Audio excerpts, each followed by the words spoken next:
Greetings, Benjamin J. from BENZTRAINZ with another in the series. Well, look what has just arrived.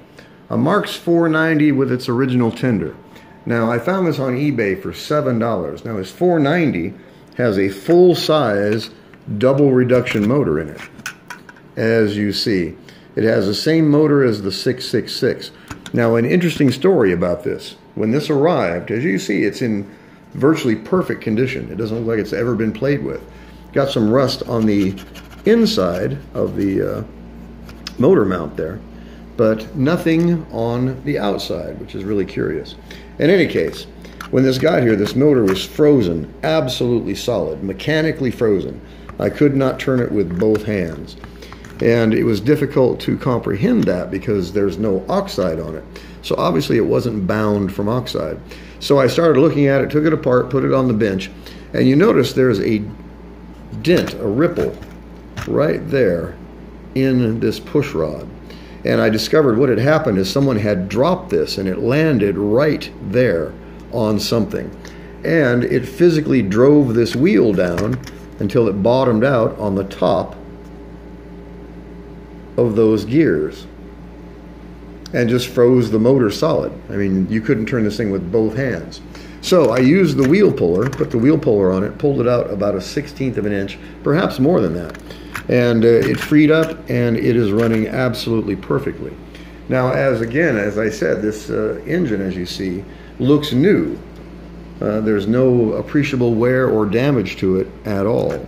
So anyway, put it back together. I ran this on the bench for several minutes. It's actually running quite well. E-unit works, no problems, even has the original headlight in it. So I just want to put it on the rail and see how we do. So running in reverse, running in forward. And this is a double reduction motor. So we're going to put it on the tin litho consist and see how we do. So this is going to be its first trip around the rail, actually pulling a load. And I test most of these on the tin litho. Usually if it'll pull tin litho, it'll pull almost anything within reason. All right, let's see how we do.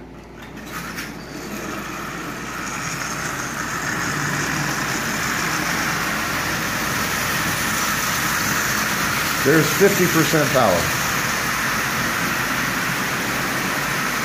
So as you see, it was worth the $7.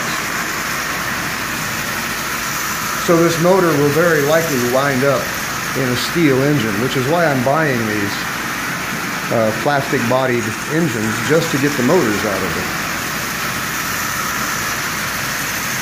And occasionally you'll see these 490s with double reduction motors. And I've always wondered why Marx would do that.